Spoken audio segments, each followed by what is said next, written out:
It was an exciting way to kick off April this year. I mean, it was legit fun to watch. Even teams that I don't even root for or like to watch. Of course, I'm talking about the Astros. Ronel Blanco, honestly, no-name guy that I had never heard of before, threw a no-hitter in his 8th start ever. This is one thing among many others that we're going to review today, at least before most of the games start here on April 2nd. And I'm going to skip an intro because it takes too much time and you guys stop watching after I play that. So my loss, your gain. Let's get into it. The Astros threw a no-hitter. This was Ronel Blanco. This is his 8th start ever, and he just got the call that he was going to be the 5th guy in the rotation for the Astros this season. He shows up on his first day and makes it almost perfect. If it wasn't for a walk in the very last inning, he would have had a perfect game. It was awesome. This is the 17th no ever thrown by a Houston Astro, and it came from a guy that nobody really heard of or knew about. I mean, I'm sure plenty of Astro fans knew about this guy coming up, but he was definitely not known nationally. Kudos to him. It was pretty spectacular, amazing moment, and good for him.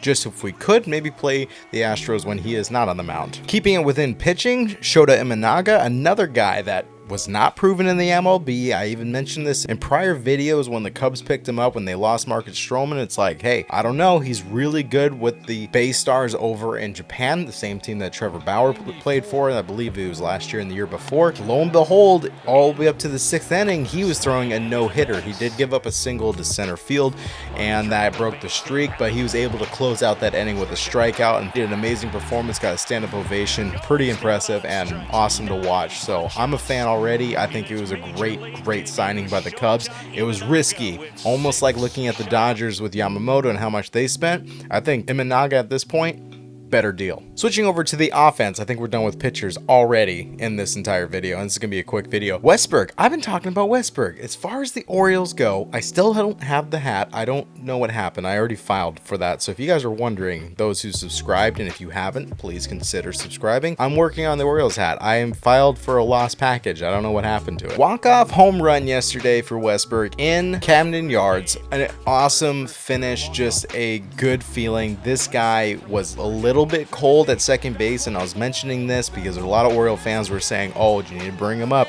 He's going to play second. Jackson Holliday is going to replace him.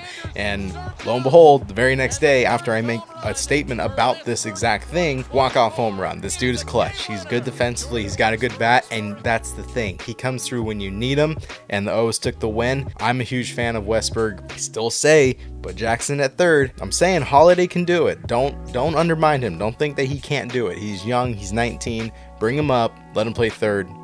He'll perform for you. Also, on the side of home runs, Mike Trout is at it again. Now, nothing new when it comes to him hitting home runs, obviously, but yesterday he was able to break a record, and specifically at the Marlins Stadium. I believe it's Home Depot Lone Park. That's a terrible name. You guys need to find somebody else to own that stadium. But he did hit a 473-foot home run, which makes it the 4th longest home run to ever be hit since StatCast came into the picture, which kept track of everything very accurately as far as the distance go. Started back in 2015, so almost 10 years now they've been using this, and he's hit the 4th longest, right behind Giancarlo Stanton, who had the 3rd and 2nd longest home runs, and then Avisail, I'm probably saying that wrong, Garcia, hit the longest home run in that stadium, which was a 485-footer back in 2019. Just to touch on a little bit of that extra as far as home run distances, now the longest recorded home run was a 580-foot home run from Josh Gibbons. Now that, I believe, was in the 30s, and then also Babe Ruth at 575.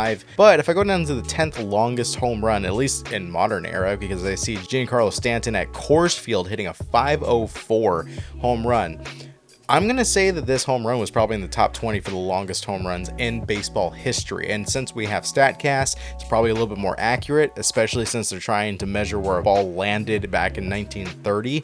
I'm going to trust that StatCast was able to pinpoint this as almost, or if not farther than a lot of these other records. How about another home run that nobody was expecting coming from Christopher Morel? No, seriously, Christopher Morel. You would have never expected it. He hit a home run under the outfield. Yeah, you heard that right. Christopher Morel came up against the super hot Rockies right now, super hot Colorado, and hits a line drive ground ball to the outfield and left field. Mr. Nolan decided to put his glove a little bit too high when he went to go field the ball. It rolled all the way to the fence, where Christopher Morel basically ran to third, slowed down for a second, then realized that the cutoff man booted the ball, runs home, slides, inside the park home run, and what we call a little league home run. So pretty historical, and not to mention, this isn't the first time that he's done this. He also did it to Philadelphia last year. So he slaps a line shot in the left field corner. They throw it in, trying to throw out the runner who's scoring from second, and in that process, the cutoff man throws it to second base, and because lo and behold, they weren't paying attention, the ball, or he just missed it, goes into center field where Morel is able to round third and score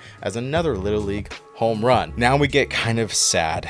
Not for the Mariners or the Astros, but kind of sad. The Rangers yesterday had Josh Jung finally back in the lineup for the last couple days, and he's been performing pretty well. It's good to see him playing, and unfortunately, he did take a ball off the wrist while at an at-bat, and it sent him out of the game. He was obviously in a lot of pain. Came back that he had a fractured wrist. As of today, in recording this, he had surgery on that hand, so he's going to be out for a few weeks. Justin Foscue?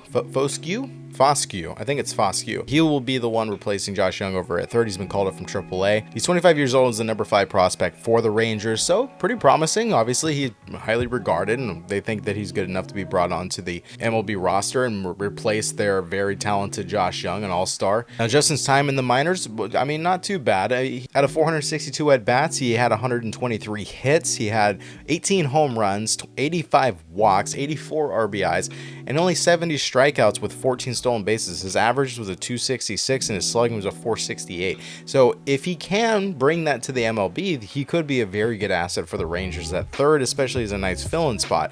His OPS is an 862. This was last year in AAA. I think it's a good temporary fill-in while Josh Jung is gone. So I think the Rangers are pretty safe, and they should feel comfortable with him being out there on third. Last but not least, we'll go ahead and touch on the Mariners because, you know, I wear the hat. I gotta represent, gotta give some news. They brought back their commercials finally. If you guys don't know, the Mariners are really well known for their witty, actually not cringe-worthy commercials that showcase the players themselves, and they make them pretty funny, especially since they're not actors and most of them suck at acting, I'll be honest with you, but they do script them well and film them right to where, you know, it's kind of entertaining when you see them on the big screen doing their scripts and going through their things. They just came out with a Julio no-fly zone with Ichiro, which is super appropriate given Ichiro is so well known for his defensive abilities and his great arm, and the no-fly zone with Julio and turning that into literally him trying to kill a fly that's in the clubhouse while Ichiro walks up and just snags it with his finger like Mr. Miyagi. Wait, is that a